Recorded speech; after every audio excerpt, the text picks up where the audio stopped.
The bullet that killed Naomi Merritt's husband missed her by 3 inches, and the man who pulled her out of the wreckage of that stagecoach was a stranger with dust on his coat and something careful in his dark eyes. That was the spring of 1878, in the territory of New Mexico, when the land itself seemed to be holding its breath between what had been and what might yet become. The desert bloomed reluctantly that year, as it always did, small explosions of yellow and purple among the red rock, life insisting on itself, despite everything the sky and soil tried to withhold. Naomi had been traveling from Santa Fe toward the town of Crescent Creek, which was nothing more than a collection of wooden buildings pressed against a canyon wall, when the right front wheel of the stagecoach struck a hidden gulch and sent the whole contraption sideways into the earth. She remembered the sound most of all, not the splintering of wood or the screaming of the horses, but the silence that came directly after, which was the loudest thing she had ever heard. And then a hand, reaching in through what had been the window, steady and sure. "Can you move?" The voice attached to the hand had said, not frantic, not performed. "Just calm the way water running over stone is calm, because it has been running a long time." She could move. She was bruised along her left side, and her hat was somewhere she would never find it again, and her husband of 4 months, Thomas Merritt, was very still in the seat across from her in a way that men who were sleeping were not still.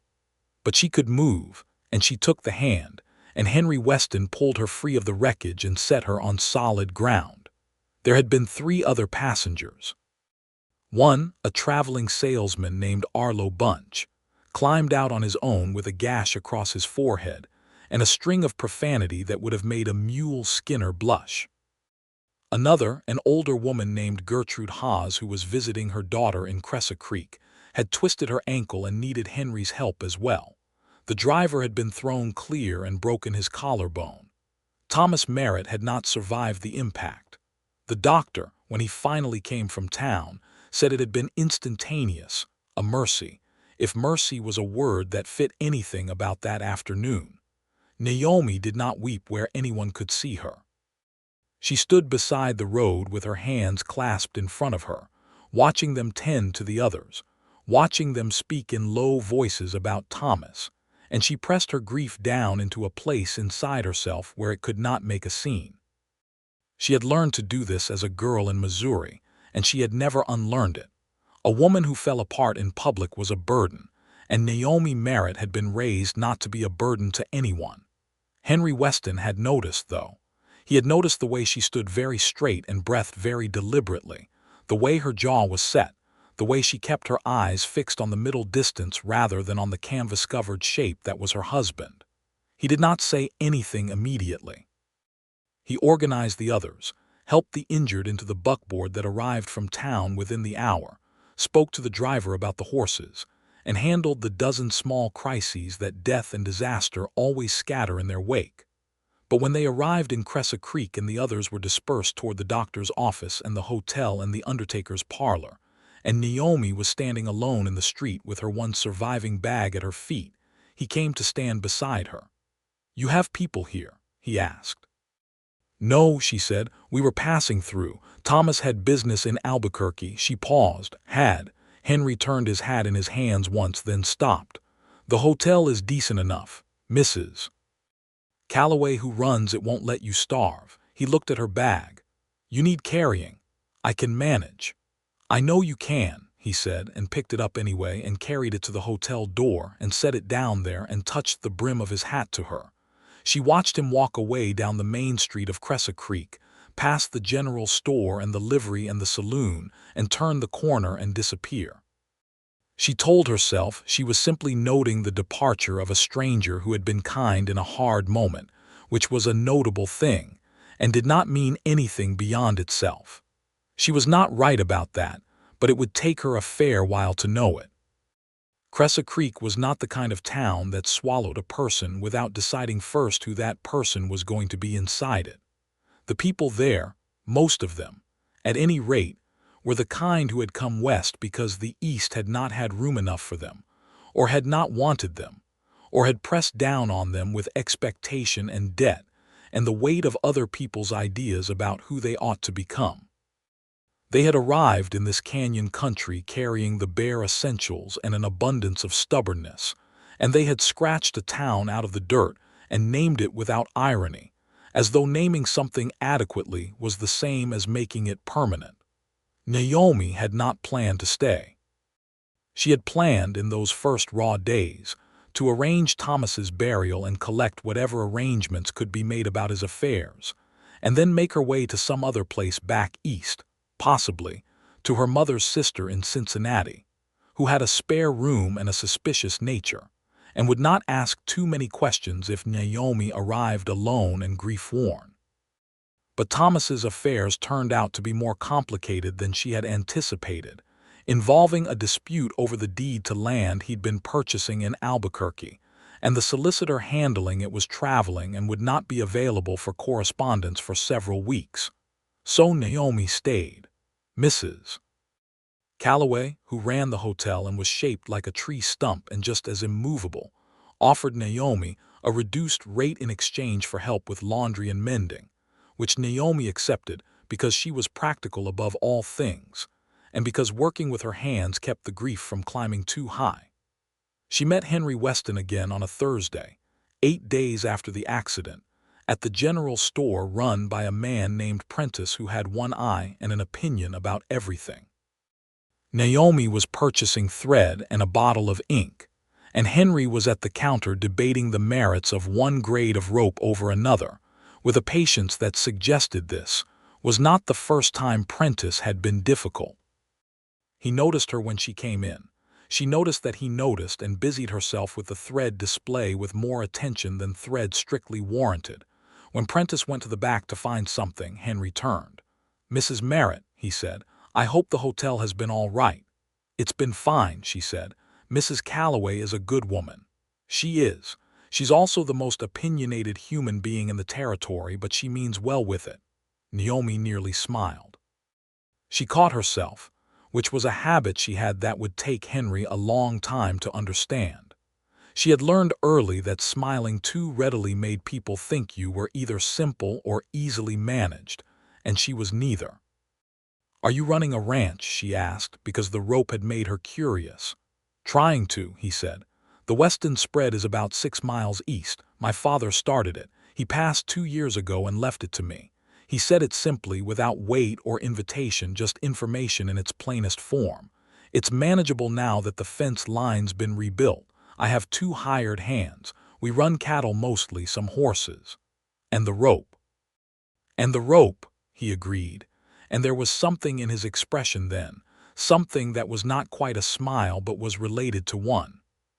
Prentice came back from the storeroom empty-handed, announced the particular rope Henry wanted was coming on the next supply wagon, and launched into a lengthy explanation of the supply chain difficulties besetting Cressa Creek that neither Henry nor Naomi had asked for, and that showed no immediate signs of ending. Henry glanced sideways at Naomi and she at him, and there, it was the small private exchange of 2 people who had, without any arrangement, ended up on the same side of an unasked question. She felt it land in her chest like a dropped stone in still water, and looked away from him immediately, back at Prentice, and listened to the rest of the discourse about supply wagons with her face arranged into an expression of polite interest. She thought about it on the walk back to the hotel. She thought about what it meant that she had felt anything at all, that warmth, that shared humor, that involuntary pull of attention toward a specific person in a room. Thomas had been dead 11 days. The ink of the grief was not even dry yet, and already something inside her was doing things she had not given it permission to do. She pressed her lips together against it and climbed the hotel stairs and did not think about Henry Weston for the remainder of that day. She thought about him considerably the day after. The second time they were together with any real duration was not planned either. Cressa Creek had a small church run by a minister named Beaumont who held services on Sunday, and on the 3rd Saturday of each month, a community supper that was neither mandatory nor particularly avoidable if you wanted to remain on good terms with the town. Mrs. Calloway brought Naomi, framing it as a kindness to herself since she hated going alone. But Naomi suspected it was also because the widow needed to be reintroduced to the ordinary world before she calcified around her grief entirely. Henry was there, standing near the long tables with a plate in one hand, and a conversation with an older rancher named Dale Sutter that he seemed to be enduring rather than enjoying. When Naomi came in with Mrs. Calloway, his eyes found her with a directness that he did not immediately disguise, and then he did, and then he returned to the conversation with Sutter. The supper was crowded and loud and smelled of cornbread and wood smoke, and the particular warmth of people who have decided to be together. Naomi sat beside Mrs. Calloway and ate and listened and answered questions about herself with enough information to be polite and not enough to invite further excavation. She was 24 years old, she told the curious. She had grown up in Missouri. She had met Thomas Merritt when she was 22, and they had been married quickly because that was how Thomas did most things, with urgency and a certainty that did not always survive close contact with consequences. She had not said that last part aloud. Henry found his way to her table during the dessert portion of the evening, when the noise level had risen and the seating arrangements had become more fluid. He sat across from her, and they talked for an hour and a half in that particular way of talking that happens at community suppers, small jumps between topics, interruptions from others, the conversation breaking and rejoining like a river around stones. But the current of it ran steady underneath the interruptions, and she knew it and suspected he did too. He was 28. He had grown up on the ranch and had left for 3 years when he was 20 to work for a cattle drive that ran between Texas and the Kansas railheads, and he had come back because his mother had died and then his father had needed him, and then his father had died and the ranch had been his. He told her about the cattle country of Texas with a kind of restrained passion, the way people speak about things they love that are now behind them rather than in front. "Do you miss it?" she asked. "The driving?" He considered this genuinely rather than answering immediately. "I miss the scale of it," he said, "the size of the country out there. You could see so far that the curve of the earth started to seem like something you could almost feel." He paused. "But I don't miss the men you met on it. It was rough work, and some of the roughness was in the people." She asked him about his hands on the ranch, and he told her about Clem, who was 60 and had bad knees and no patience for being helped with anything, and a younger man of 23 named Pedro Ruiz, whose family had been in the territory longer than any Anglo settlement, and who knew the land the way Naomi had once known a favorite book, every detail memorized and loved. She told him about Missouri, about the farmland that was so green it seemed almost aggressive, about her father who had been a school teacher and her mother who had kept the household running with the kind of organizational precision that made military campaigns look casual. She told him she had been a school teacher herself for 2 years before she married, that she had liked the work, that she missed it on days when the world felt small.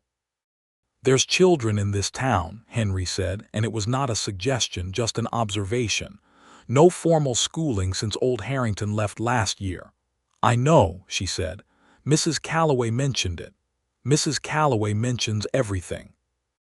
"She does," Naomi said, and this time she allowed the smile, brief and real, and Henry Weston saw it the way a man sees the first light of morning when he has been awake through a long dark night, with a relief that surprised him by its depth. He walked her back to the hotel afterward. The street was quiet, the night sky enormous in the way that New Mexico sky is always enormous, so heavy with stars that it pressed down slightly on everything beneath it. They walked without particular hurry and without particular conversation, and the silence between them was the comfortable kind, which was the most dangerous kind, because comfortable silence between two people means something has already begun. At the hotel door she stopped and faced him. "Thank you," she said, "for the supper and the conversation and for walking me back." "It was not a hardship," he said. She went inside, and he stood on the street for a moment longer than was strictly necessary before turning and walking back toward where he had left his horse. The weeks that followed established a pattern that neither of them named aloud, which was its own kind of naming. Henry came into town twice a week on regular business, and on those occasions he and Naomi encountered each other either by arrangement or by the smallness of Cressa Creek, which came to the same thing. They took meals at the same table at the diner run by a woman named Clara Page, who made coffee strong enough to be considered a structural element. They walked the perimeter of town on Sunday afternoons when the work allowed it. They talked about everything and nothing: books, which Henry read more than he let on; the territory, which was in the ongoing process of becoming or not becoming an official state; the particular difficulties of building something in a landscape that seemed designed to resist settlement; the politics back east that sent ripples out here in the form of land policies and railroad routes and army movements that reorganized the lives of everyone in their path, including the Mescalero Apache people whose territory this had been, a fact that Henry acknowledged with a gravity that surprised Naomi and made her pay attention to him in a different way. "My father had a different view of it," Henry said one afternoon when they were sitting on the bench outside Prentice's store waiting for Naomi's ink order that had finally arrived. "He thought the land was there for the taking because it was there. I have watched Pedro Ruiz walk across country his family has walked across for generations, and I do not think that view holds up." "No," Naomi said, "it doesn't. There's not much I can do about it," he said, "but I can know it. I think knowing it matters." She looked at him for a moment with an assessment that was also something warmer. "Yes," she said, "I think so too." It was around this time that Naomi became the unofficial schoolteacher of Cressa Creek, which happened the way most things happen in small towns, not through any formal appointment, but through the accumulation of incidents. It began with the Ruiz children, two boys named Rafael and Marco, ages 9 and 11, whose mother had died the previous year and whose father worked long days and whose schooling had fallen into disrepair. Naomi started helping them with their letters at the kitchen table of the hotel, and then one of the other mothers heard about it and brought her daughter, and then another, and within a month Naomi had 7 children in what was now the hotel dining room every weekday morning from 8 until noon, using the supplies she had bought with money from teaching, and the blackboard that the town council had voted to fund after Henry raised the question at a meeting. The work gave her purpose, which was the thing grief needed most to move through rather than pool in one place. She was good at it in the way people are good at things they have chosen rather than inherited, with effort visible as skill, with real pleasure in the particular moments when something clicked into understanding for a child who had been struggling. Henry watched this development with an admiration he worked hard to keep from expressing too directly, because he understood by now that Naomi Merritt was a woman who did not receive compliments comfortably, who held them at a small distance as though they might be unreliable. He brought it up sideways, in the form of reporting what people in town said, which was uniformly positive. "Mrs. Haas told my hand Clem that you taught the eldest Price boy to read in 3 weeks, he said one evening. "That is an exaggeration," Naomi said. "He could already read a little. I just made it not feel like a punishment. That's most of the work, I imagine." "Most of any work," she said. It was early July when the thing between them began to make itself impossible to continue ignoring, and it did so through the ordinary mechanism of a summer storm that arrived ahead of its own announcement. Naomi had been walking toward the edge of town with a book she was returning to the minister Beaumont, who had a decent library and shared it freely, when the sky turned the particular yellow-green of a serious storm, and the wind shifted, and the air dropped 10 degrees in the span of the time it took her to realize she was far from shelter. Henry found her sheltering under the overhang of an abandoned building, a former assay office that had been empty since the silver claim that founded the east side of Cressa Creek had played out, and he had his horse and his slicker, and without much ceremony, he took off the slicker and put it around her shoulders and tied the horse to the post outside, and stood in the doorway of the abandoned office, watching the rain come down in gray walls. They were there for an hour and 20 minutes while the storm made itself felt across the canyon country. The room behind them was empty except for a broken chair and a wooden crate and the smell of old dust and old ambition. The rain made so much noise that conversation required elevation, and so they stood close in the doorway and talked at a volume that brought them nearer to each other than they had been before. She told him about Thomas. Not the accident, he knew about that, but the marriage itself, which had been a thing she had entered honestly and found to be different inside than it had appeared from outside. Thomas Merritt had been a charming man with a great deal of energy and ambition, and a fundamental inability to sit still long enough to know the person next to him. He had not been cruel.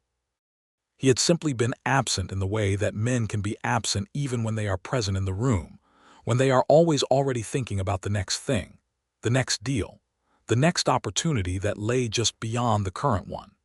She had loved him and also been lonely inside the marriage, and she had carried that combination without complaint because she had promised she would, and because she did not know then what to do with the loneliness except to fold it away neatly. Henry listened to all of this without interruption, without offering the reassurances that people usually reached for when other people told them difficult truths about their lives. He just listened with his eyes on the rain and his shoulder close to hers, and when she finished he said, "That sounds like a hard, particular kind of lonely." "It was," she said. "You don't have to be lonely in Cressa Creek," he said. He said it carefully, not pushing, just placing the idea somewhere accessible. She looked at him. The rain drummed down. His face in profile was a good face, she thought, not a soft face. Nothing about Henry Weston was soft, but not hard either. It was a deliberate face, the face of someone who had decided who he was and had done it without an audience and was comfortable with what he had arrived at. "Henry," she said. He looked at her. She opened her mouth and closed it and looked back out at the rain. There was a long moment. "I'm afraid," she said at last, quietly so that the rain nearly covered it. He waited. "Of what I feel," she said. "When I am around you." She said it to the rain rather than to his face. "I did not expect to feel anything. I was not looking for it. And now it is there and I am afraid of it, of what it means, of what it costs." There was a silence between his hearing and his response, a silence long enough that the rain filled it completely, and she thought for a moment that she had made a terrible mistake by saying it aloud, that saying it made it real in a way that could not be taken back, that she had embarrassed them both and would now have to live in Cressa Creek with the embarrassment indefinitely. And then Henry Weston turned to face her fully, and he said, "So am I." She looked at him then. "And I am still here," he said. The simplicity of it was the thing. Not a speech, not a declaration wrapped in poetry, not a reassurance designed to smooth the difficulty away. Just the acknowledgement that the fear was real, that he was inside it too, and that he had chosen not to let it be the deciding thing. He was still there. In the doorway of the abandoned assay office, with the storm outside and the dust behind them, he was still there.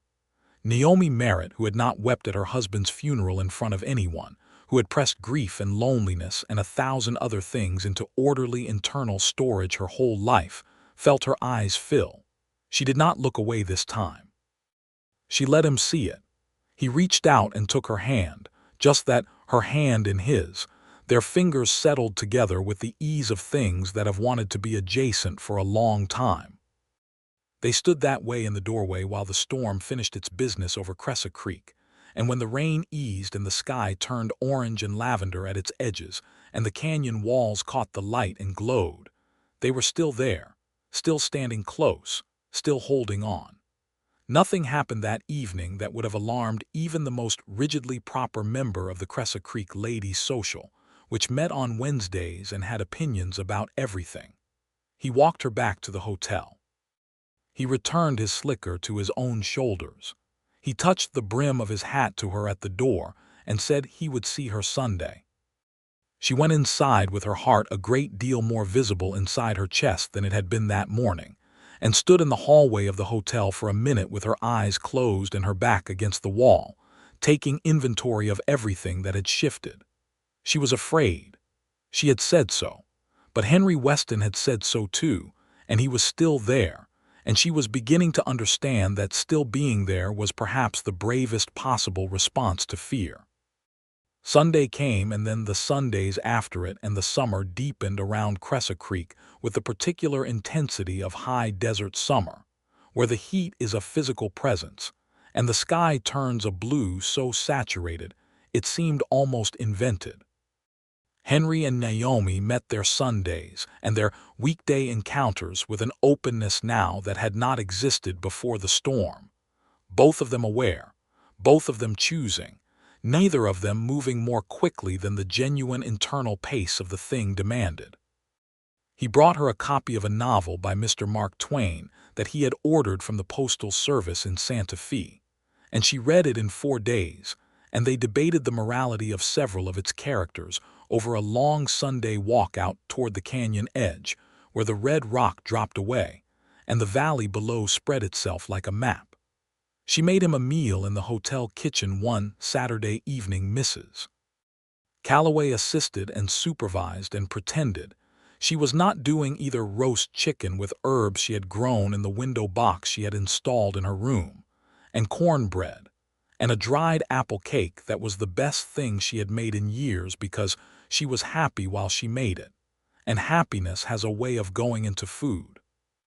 He told her about his plans for the ranch, not with the desperate urgency of a man who needed her to be impressed, but with the easy confidence of someone sharing something that mattered to them.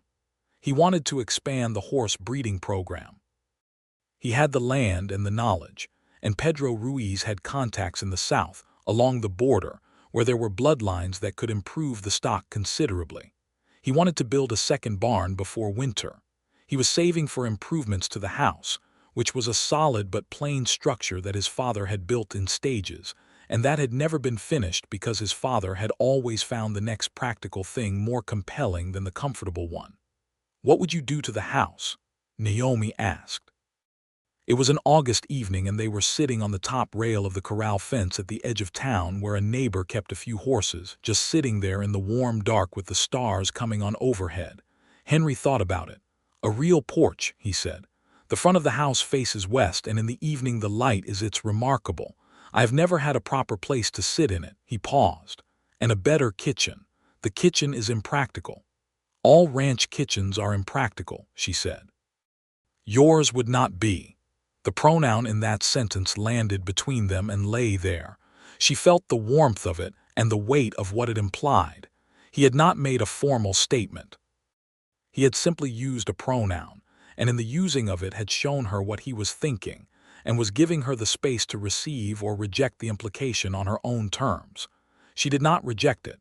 She said, "You would need a window on the east side for the morning light." He looked at her for a long moment with something in his expression that a careful person might have described as the precise opposite of loneliness. "I would," he said. The formal arrival of Henry's feelings as something he expressed directly rather than through proximity and shared meals, and carefully deployed pronouns, came on an evening in late August, when he arrived at the hotel with his hat in his hands and asked Mrs. Calloway if Naomi was available for a brief word, and Mrs. Calloway, who had been watching this unfold with the satisfaction of a woman who had been right about people for 60 years, said she was, and pointed to the sitting room and withdrew with a tact that was new and therefore somewhat startling. Naomi was in the sitting room with her mending, and she looked up when he came in, and knew immediately from the hat in his hands and the quality of his stillness that this was not an ordinary evening call. She set down the mending and folded her hands in her lap and waited. "I need to tell you something," he said. He did not sit. He stood in the center of the room and held his hat with the care of someone handling a thing they might break. "And I want to say it plainly because I think you are a person who deserves plainness." "I am," she said. "I love you," he said. "I have loved you with increasing certainty since somewhere around the time you nearly smiled at something I said in Prentice's store, and then caught the smile and put it back like it was contraband." He paused. "I love the way your mind works, and the way you are with those children, and the way you told me the truth about your marriage in a doorway during a storm when you did not have to, and how you looked when you said you were afraid. I love all of it. And I am not asking for anything immediate. I know you are still," he stopped and started again. "I know the ground is not entirely settled for you, but I did not want to go on not saying it, because not saying it started to feel like a form of dishonesty, and I am not a dishonest man." Naomi looked at him for a long time. The lantern light in the sitting room was warm and made everything amber, and outside through the window the evening sky was doing its enormous New Mexico best in shades of gold and rose. "Sit down, Henry," she said. He sat. "I love you too," she said. She said it as simply as he had said it, because she had learned from him that the plainest truth was usually the most trustworthy. "I have been trying to determine whether I had the right to feel it, given how short a time it has been, and whether feeling it made me someone I did not want to be. But I have determined that the trying is more dishonest than the feeling." He looked at her with an expression that was open in a way she had never seen on his face before, because he was a private man who held most things close, and this was him not holding something close, and it made her heart tighten and release in the same breath. "I am still afraid," she said. "I know," he said. "So am I." "Of what?" she asked. He thought about it honestly. "Of wanting something this much," he said. "I have not wanted something this much since the ranch, and the ranch cannot leave. You could leave." He said it without self-pity, just the fact of it. "I am afraid of how much worse the world would be with you gone from it, now that I know what it is with you in it." Naomi stood and crossed the sitting room and stood in front of him where he sat, and he looked up at her, and she held out her hand as he had held out his in the assay office doorway, just her hand, just the offer of it, and he took it in both of his. "I will not leave," she said. "Not unless you give me a reason to." "I will not give you a reason," he said. They were engaged by September, which made Mrs. Calloway so pleased that she reduced Naomi's room rate to nothing for the remaining time, and cooked a celebratory dinner that involved 3 courses and a bottle of wine that she had been saving for something worthy. The town of Cressa Creek received the news with the warmth of a community that had watched the whole thing unfold over the summer and had opinions about the timeline, and thought it was about time.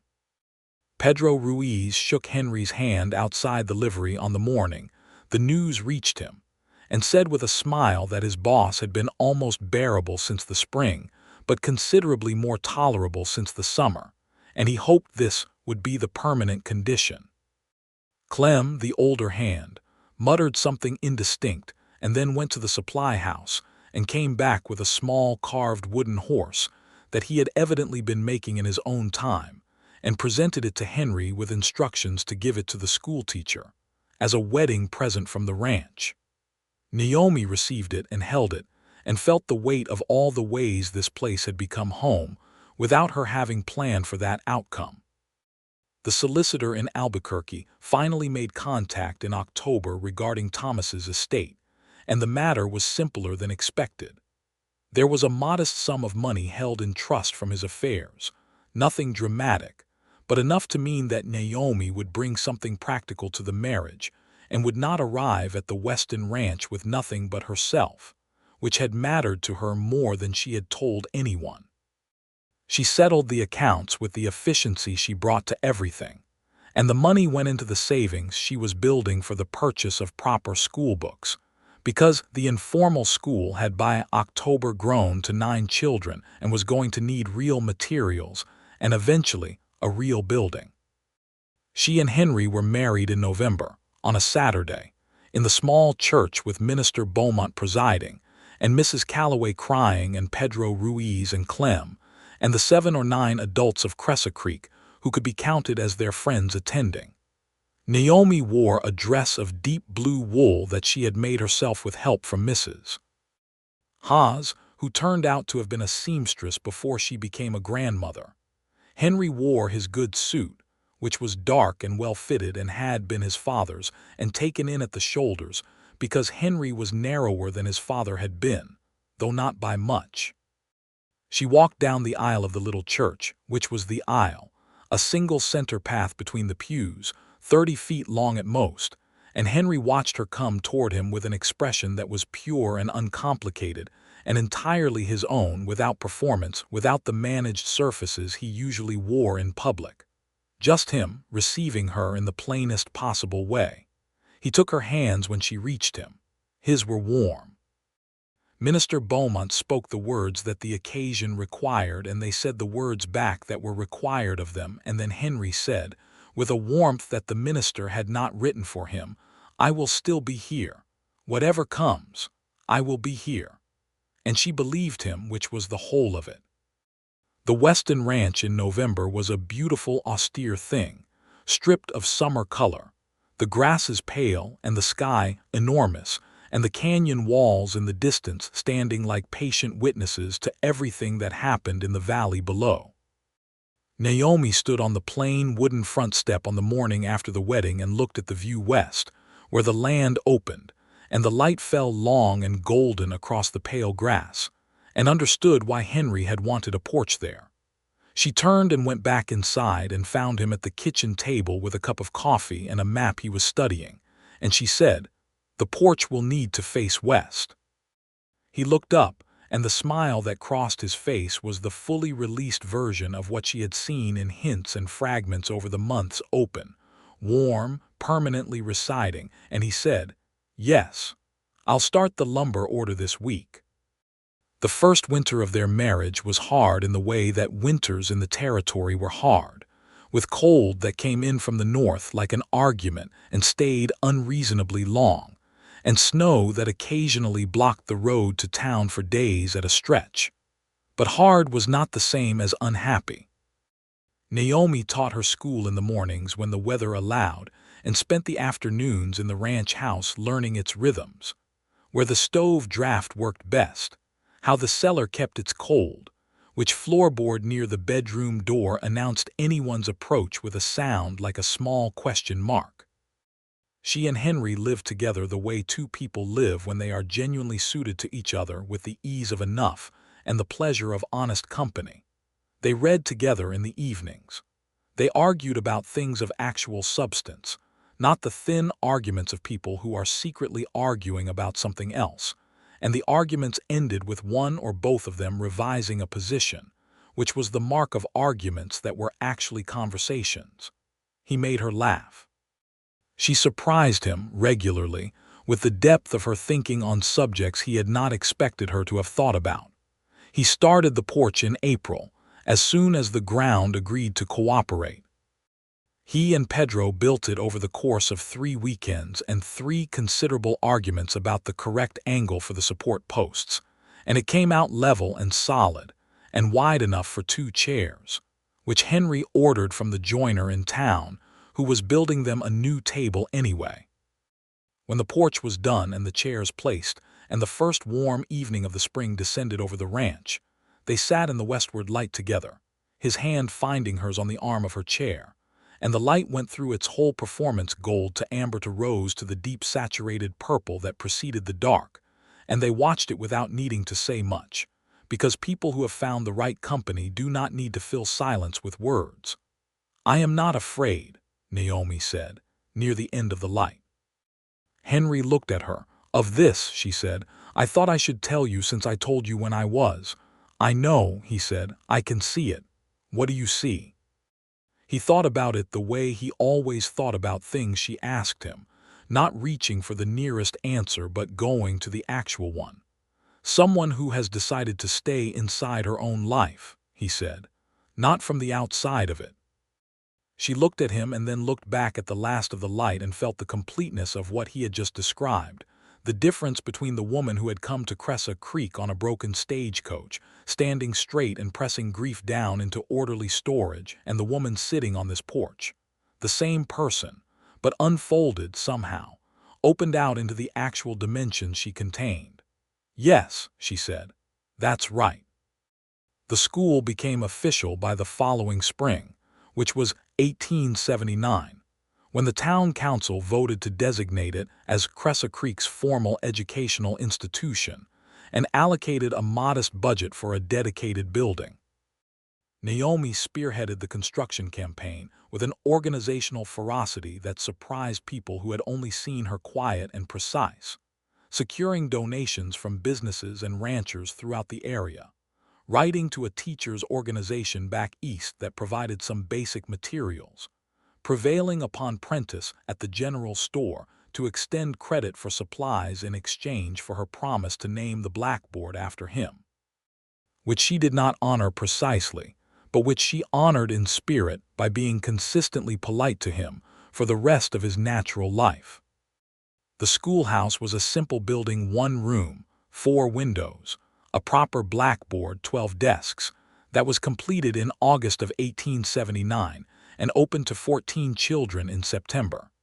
Naomi stood in the doorway on the first morning and looked at the rows of waiting faces and felt the satisfaction of something built from nothing, of an intention carried through its own difficulties to its actual result. Henry was there for the opening. He stood at the back with his hat in his hands and watched her begin the first formal lesson with the ease of someone in exactly the right place doing exactly the right thing. And the pride he felt was not possessive, but something cleaner, the pride of bearing witness to a person fully themselves. That fall Naomi told him she was expecting a child. She told him at the kitchen table over breakfast, directly and without preamble, in the way she did most things that mattered. He set down his coffee cup and looked at her, and then came around the table and held her, which was not a thing he did casually, and she put her head against his chest and felt the steady, reliable beat of his heart. "Are you afraid?" he asked against the top of her head. "Some," she admitted. "Are you?" "Some," he said, "and I am still here."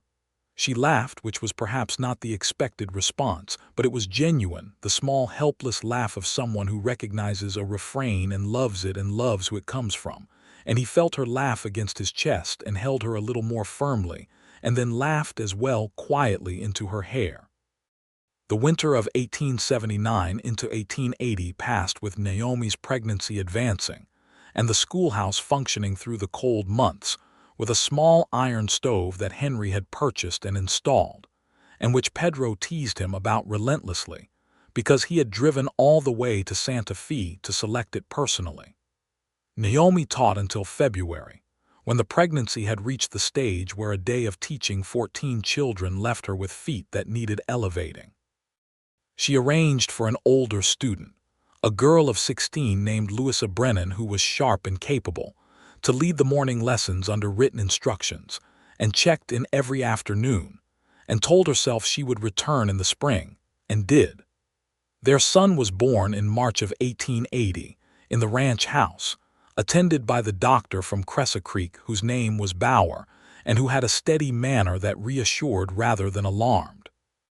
It was a long labor, and Henry sat outside the bedroom door for the duration of it, which was 7 hours, and Clem brought him coffee at some point and sat with him for a while in the hallway without saying much, which was the most comfort Clem knew how to provide, and which was considerable in its way. When it was over and Dr. Bauer came to the door and told him to come in, Henry went to the bed where Naomi lay propped against the pillows with a small, red, wrinkled face cradled in the crook of her arm, and he sat on the edge of the bed and looked at his son and looked at his wife. "He is perfect," he said, which was not a sophisticated observation but was the correct one. "He has your stubbornness already," Naomi said, and she was exhausted and radiant and entirely herself. "He took his time about coming." They named him James Daniel Weston James for Henry's father, whose grave was on the rise east of the ranch, and who Henry still visited occasionally with a kind of quiet internal conversation, and Daniel for Naomi's father, who was still alive in Missouri, and who received the letter about his grandson with a response that was 3 pages long, and contained more emotion than Naomi had seen from him in 24 years of knowing him. Naomi's mother wrote separately, a letter that was warm and practical, and contained a recipe for a particular kind of porridge that was apparently good for nursing mothers, which Naomi made and found to be accurate, and a note at the end that said she was glad her daughter had found the right kind of person, which was brief enough to mean it wholly. James Daniel Weston was not a quiet baby, which was the opinion of everyone who came into contact with him. He was emphatic and vocal about what he wanted, and suspicious of strangers, and entirely delighted by horses, which Henry considered a positive character assessment across the board. Pedro brought him a small leather halter as a christening gift that would not fit anything until the child was much older, but the gesture was appreciated. Clem made another wooden horse, slightly larger than the first one, and said nothing about it and left it on the kitchen table one morning. The school carried on through all of this because Mrs. Calloway, who had appointed herself the informal patron of Cressa Creek education, organized the other women to cover the mornings when Naomi needed to be at home. By autumn of 1880, Naomi was back to full teaching and James was in the corner of the schoolroom in a basket when she could not leave him at the ranch, and the older children competed for the privilege of checking on him, which Naomi used as an incentive system with considerable success. The town grew, as towns in the territory were growing in those years, not explosively but steadily, drawn by the railroad that was extending its reach through New Mexico and the land opportunities that came in its wake. New families arrived in Cressa Creek through 1880 and 1881, bringing more children for the school and more commerce for the stores, and more complexity for the community that had to absorb and integrate newcomers without losing the particular character it had built in the years before. There were difficulties, as there always were. A dispute between two ranchers over water rights that winter led to a period of real tension in town, and a town meeting that went on for 3 hours and produced more heat than resolution. Henry was involved in brokering a compromise, not because he was an official anything, but because he was trusted by both parties for the quality of his word, and the compromise held, which established him as someone the town looked to in moments of difficulty. Naomi watched this from the community supper at which the resolution was announced and thought again about how accurately she had learned to read him, that the deliberateness she had noticed on their very first meeting was not caution, but the kind of care that good judgment requires. They had their disagreements, she and Henry, in those years. She disagreed with his initial reluctance to hire a woman as a ranch hand when one applied in the spring of 1881. A rangy, capable woman named Frances Cole, who had worked cattle in Colorado for 3 years, and who was simply the best qualified of the people who came forward. Henry had his hesitations, which were more conventional than she had expected of him, and she said so with the directness that he had always said he valued, and that he occasionally found more direct than comfortable. They argued about it over 2 evenings, and she did not soften her position, and ultimately he hired Frances Cole, who turned out to be the best worker on the ranch and whom even Clem admitted after 6 months was all right. "You were right," Henry said one evening after the 6-month mark, with the uncomplicated honesty that was one of the things she loved most about him. "I know," she said, "but thank you for saying so." He looked at her with that expression that she had collected and carried and returned to over the years, the open one, the unguarded one that was his real face. "You always make me better," he said. "We make each other better," she said. "That's the idea." James grew through his toddler years into a sturdy, curious boy with Henry's dark eyes and Naomi's tendency to form opinions, and then defend them with an evidence-based rigor that occasionally made his parents look at each other over his head, in the particular shared amusement of people raising someone who is very much their own, combined. When James was 3 in the spring of 1883, Naomi told Henry she was expecting again, and he received this the same way he had received the first time, coming around the table, holding her, the steady heart, the quiet present solidity of him. "2 children," he said against her hair. "2," she agreed. "The ranch will be full," he said. "It should be full," she said. "It's big enough." This pregnancy was easier in most respects, and the birth, in October of 1883, was attended by Dr. Bauer again, and lasted 4 hours and produced a daughter, which caused Henry an expression that Naomi had never seen before and could not immediately classify until she understood it to be the particular overwhelm of a person discovering a new kind of love on the spot without warning. He held his daughter with the careful reverence of someone holding something invaluable, and the infant, who would be named Clara Eliza Weston Clara for the diner woman who had made the coffee during many of their early courtship conversations and who had become a friend, and Eliza for Henry's mother looked up at him with unfocused infant seriousness and made a sound. "She is judging me," Henry said. "She comes by it honestly," Naomi said from the pillow. James, when presented with his sister, was initially reserved, and then, within a week, entirely devoted, appointing himself her guardian in a manner that was so serious and thorough that it would characterize their relationship for the entirety of their lives. The school expanded in 1884. The council voted to add a second room to the building and hire an assistant teacher, and Naomi conducted the interview process with the same methodical care she brought to everything. The teacher she hired was a young woman of 22 named Adelaide Park, who had come west from Ohio specifically to teach, who was nervous initially and formidably competent within the month, and who became Naomi's friend and professional confidant in the way that teaching partnerships made friends, through the shared trench of the work. Henry started the horse breeding program properly in 1884, the one he had described in the early days of their knowing each other. Pedro Ruiz, who had by now been on the ranch for the entirety of Henry's time as its owner, made the trip south to the border country and came back with 3 horses whose bloodlines elevated the stock considerably. And by 1885, the Weston horses were being sought out by ranchers as far as Texas, which pleased Henry in the quiet, productive way that things going as planned pleased him, without fanfare, without drama, just the satisfaction of work becoming what you intended it to become. Naomi turned 30 in 1884, and Henry organized a dinner for her at the ranch that involved most of the people of Crescent Creek who mattered to them, and a cake that Mrs.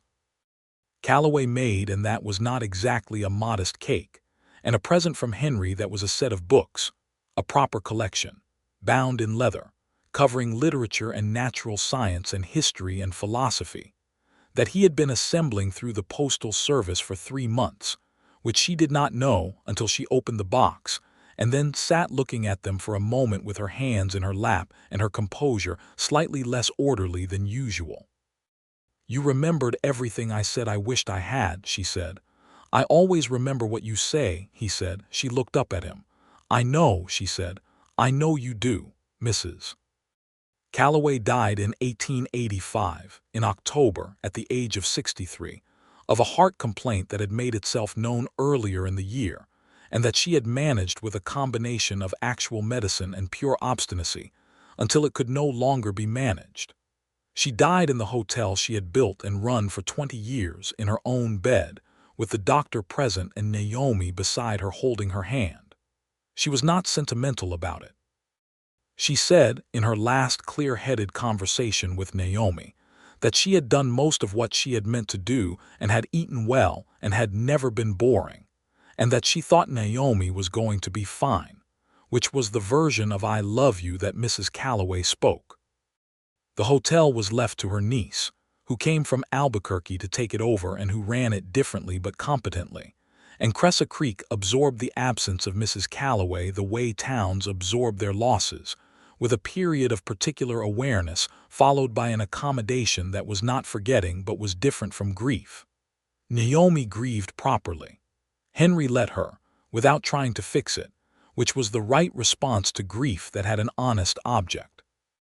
He made the coffee in the mornings and kept the children from being too loud and sat with her in the evenings on the west porch until the light was gone and sometimes after, just sitting, present, the steady available fact of him. "She believed in us," Naomi said one of those evenings, "from the very beginning before we believed in ourselves. She was sharp," Henry said. "Sharp people see things early.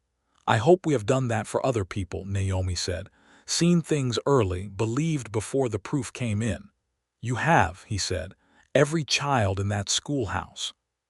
She leaned her head against his shoulder, which she had begun doing somewhere in the second year of their marriage, and which was now as natural as breathing. And the night settled over the ranch, and the stars came out overhead with their enormous reliability. The years from 1885 to 1888 ran with the productive dailiness of a life that has found its right form, full, varied, sometimes difficult, occasionally extraordinary, mostly the accumulation of ordinary good things.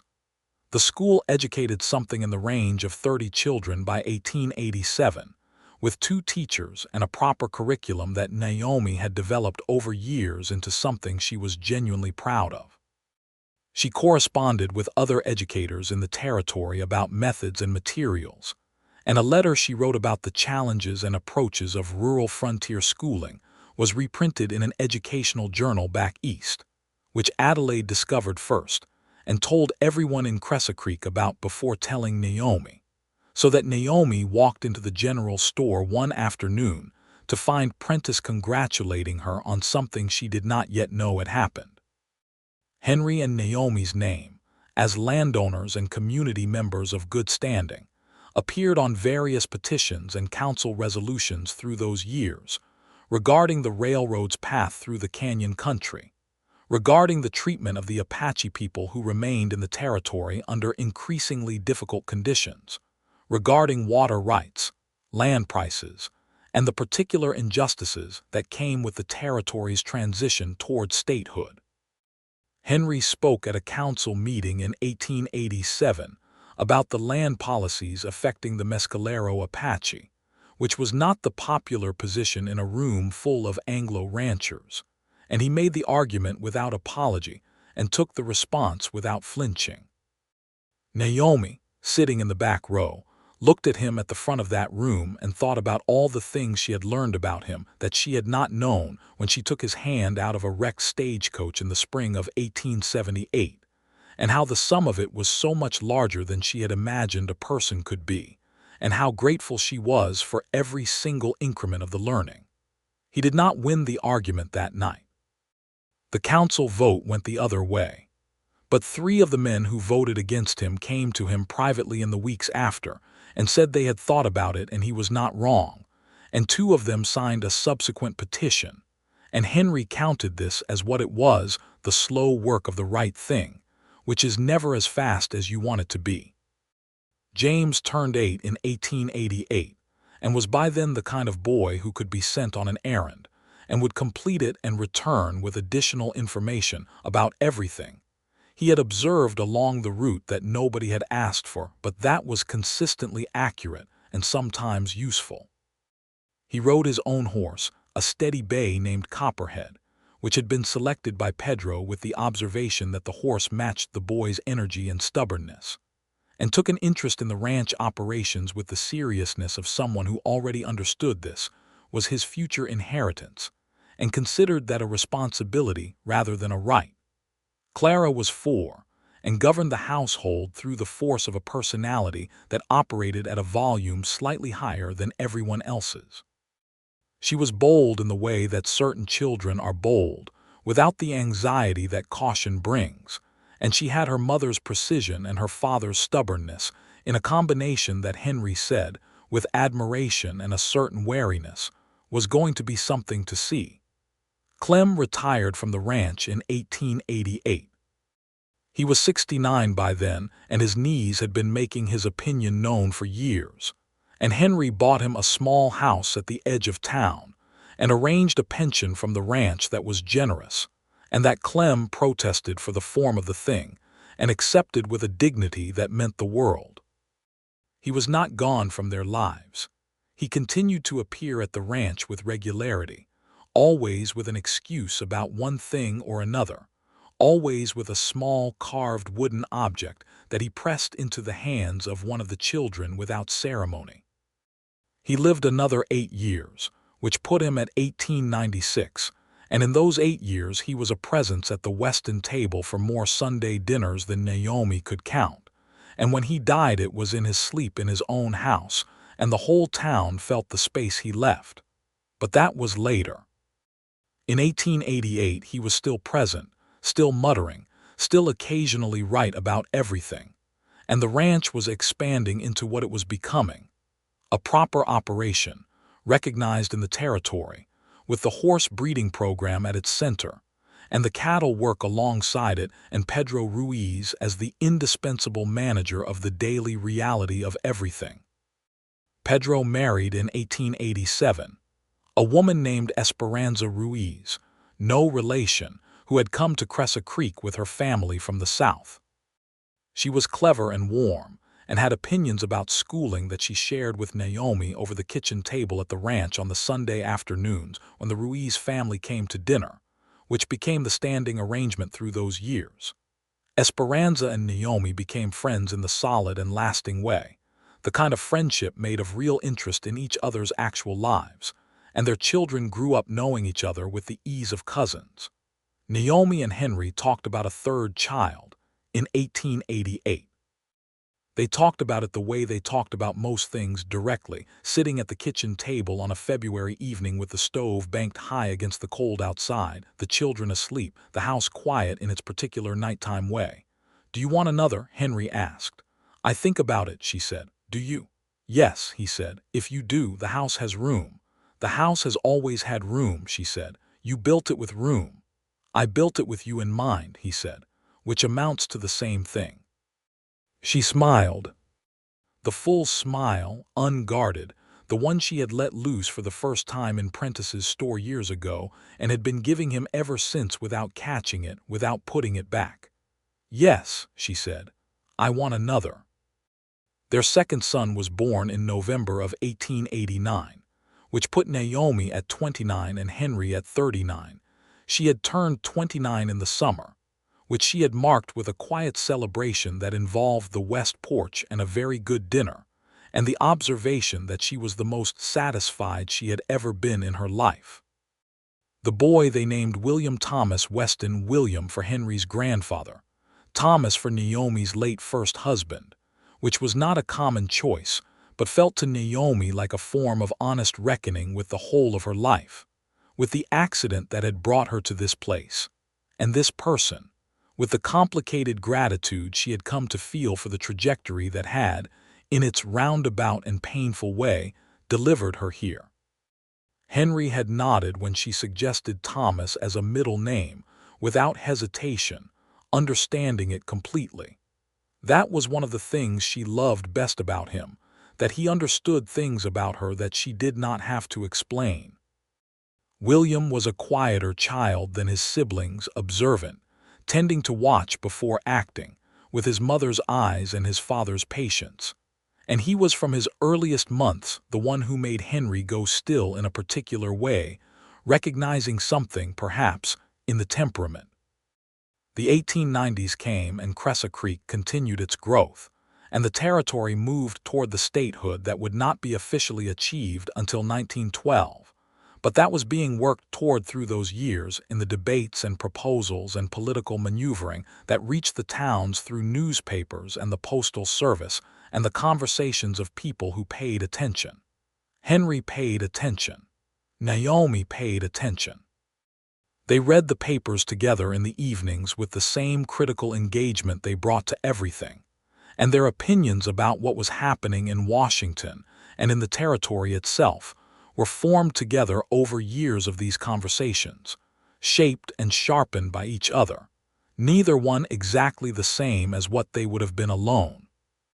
The school had its first graduating cohort in the spring of 1891, 5 students who had been with Naomi from the very early days, now grown into young people of 16 and 17, who were ready to go into the wider world.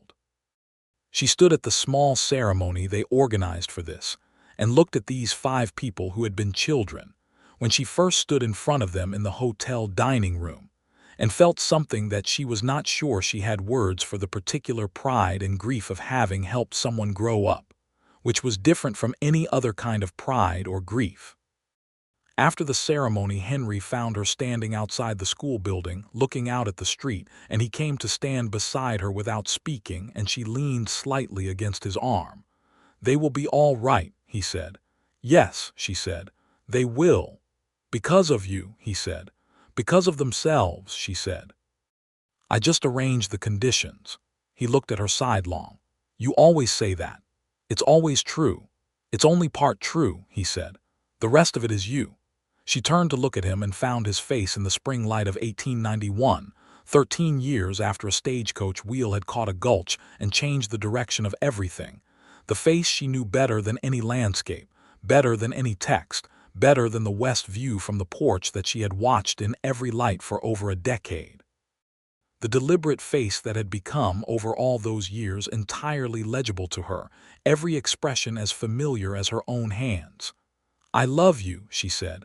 I know, he said. I love you too. And then, because they were who they were, because this was their particular language, the refrain that had started in a doorway during a rainstorm and had become the thing that moved underneath all the rest. And I'm still here. She laughed, which was still genuine and helpless after all this time, the laugh of someone who recognizes what they love and cannot help but respond to it. He smiled in answer, the full smile, the one he kept mostly for her. James was 11 in 1891, and already spending more hours on horseback than off, learning the horse breeding work from Pedro with the systematic attention of someone who intended to understand something completely. Clara was 7 and had recently announced she was going to become a doctor, which Naomi took seriously and said so, and which Henry took seriously by ordering a book on basic medical science from Santa Fe that Clara received and read with an intensity that was both alarming and entirely characteristic. William was a year and a half and walking with the careful deliberation of someone new to the technology of legs, investigating everything at ground level with the thoroughness of a very small naturalist. The ranch in 1891 was 20% larger than it had been when Henry first described it to Naomi at a community supper, and the Weston horses were known as far as Colorado now. The two hired hands since Frances Cole, who had left in 1887 to start her own operation near Taos, were a man named Horace who knew cattle, and a woman named Berta who knew horses, and Pedro Ruiz who had been there through all of it and who was, by 1891, the kind of colleague who was entirely past the category of employee and into something more like family, which was what the Ruiz Sunday dinners at the Weston table had formalized over the years without anyone calling it that. Naomi turned 37 in 1891 and was the same age Henry had been when they married. She marked this privately as the completion of some circle she had not consciously been tracking. She was, she thought, fully herself, more completely herself than she had been at any previous age, which was how she expected it would continue to go, the self becoming more refined rather than less, worn smooth and clear by years and love and work, like a stone in the river of a good life. She told Henry this on the west porch at the end of her birthday, with the children asleep and the evening doing its usual grandeur over the canyon country, and he listened to her articulate it with the expression that was his real face, the open one, the one that had been entirely hers for more years now than it had been anyone else's. You are, he said. You are the most yourself you have ever been. I think I have watched it happen the whole time. Have you? Yes, since Prentice's store. He paused. Since the assay office. She was quiet a moment. I was so afraid, she said. I know. And you said you were too. I was, he said. I am sometimes still. The big kind of afraid, the kind that comes with caring about something too much to be comfortable about it. What are you afraid of now? She asked. He thought about it honestly, which was always what he did with her questions. That I will not be around long enough, he said. That I will miss things I want to see, James with his horses, Clara becoming whatever extraordinary thing she is going to become, William discovering what he is going to love. He paused. You, he said, I am afraid of not having enough time with you. She took his hand on the arm of the chair between them. Then we should not waste it, she said. No, he said, we should not. They sat together in the last of the evening light, not wasting it, and the canyon country spread itself around them in the dark, and the stars came out one by one and then all at once, as they always did, making their enormous ancient presence known above the ranch where Naomi and Henry Weston had built their life. The plain wooden house with the west-facing porch, the good kitchen with the east window that caught the morning, the school in town where 30-some children were learning everything Naomi could teach them. The horses in the pasture whose bloodlines ran back through all the work and intention Henry had brought to this land, the graves on the east rise where the people they had loved and lost were present in their way, the 3 children sleeping inside who were the best work of the best years, the sound of the night insects and the occasional sound of a horse shifting in the barn and the feel of his hand in hers, warm and certain, still here, still here, still here. The years afterward continued the way the best years do, not without difficulty, but with the strength to meet it and the pleasure to balance it and the love to make it mean something. James Weston did indeed grow into the horse breeding work, taking it over from his father in stages through the 1890s, expanding the program into something recognized across the territory and beyond. And he married in 1901, at 21, a woman named Rosa Almanzar from a ranching family near Las Cruces who was as direct as he was, and who walked into the Weston kitchen on her first visit, and told Naomi she had heard she was someone worth knowing. Naomi told her she had heard correctly. Clara Weston, who had announced at 7 that she intended to be a doctor, did not become a doctor in the straightforward sense, since the avenues for women in medicine in New Mexico in the 1890s and early 1900s were narrow and aggressively policed. But she became a midwife and a healer with a knowledge of medicine that was practical and broad and self-taught through the books Naomi and Henry kept ordering for her through the postal service from back east. And she traveled through the canyon country and the surrounding settlements attending births and illnesses with a competence and a manner that made people trust her immediately. She was, everyone agreed, exactly what she had always indicated she would be. William, the quiet observer, became a teacher. He surprised no one who knew him well and surprised everyone who had assumed his quietness was absence rather than presence, who had not understood that he had been watching and learning and absorbing everything, and that this was the shape his intelligence had taken, and that he had always intended to teach. He came back to the Cressa Creek School after 2 years at a normal school in Santa Fe, and stood in the same room where his mother had stood for years, looking at the same rows of desks, and felt the rightness of it in the way that people feel the rightness of things that were coming all along. Henry Weston turned 60 in 1910, and was by then a man whose face showed all the years of sun and wind and attention that the life had given him, who moved with the deliberate care of someone whose body had opinions about sustained physical labor, who sat on the west porch in the evenings with a contentment that was not the contentment of someone who has stopped wanting things, but the contentment of someone who has the specific things they wanted and knows it.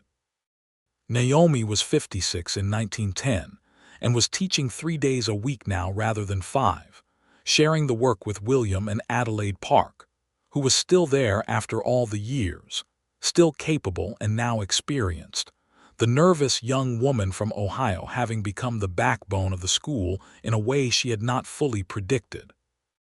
Naomi's hair had gone silver in her 40s, which she had looked at in the mirror one morning and simply accepted, and which Henry had told her made her look distinguished, and which she had told him was an insufficient substitute for young, and which she had then admitted she did not actually miss very much. On an October evening in 1910, the family assembled at the Weston Ranch, all the generations of it, the full sum.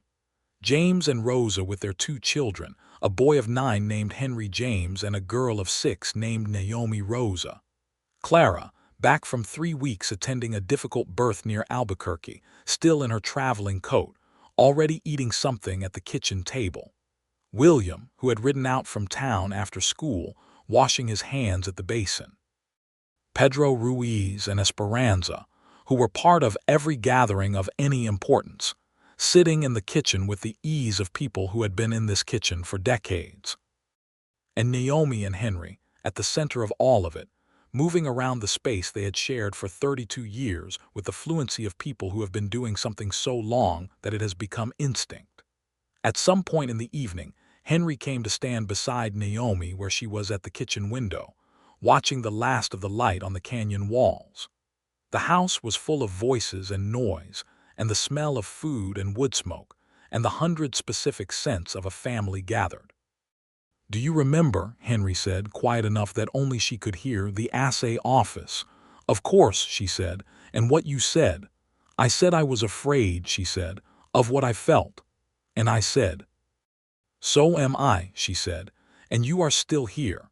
He put his arm around her shoulders. Outside the window, the canyon caught the last amber light and held it a moment before releasing it to the dark. "Still here," he said. She leaned into him, into the steady, reliable warmth of him, into the 32 years of still being there through the winters and the building and the grief and the joy and the children and the school and the horses and the Sundays and the evenings, and the 10,000 ordinary days that were the fabric of the extraordinary life they had built. "So am I," she said. And the family went on around them, loud and loving, in the house with the west-facing porch and the east kitchen window, and the graves on the rise and the horses in the pasture, in the canyon country of New Mexico in the year 1910, alive and whole and entirely theirs.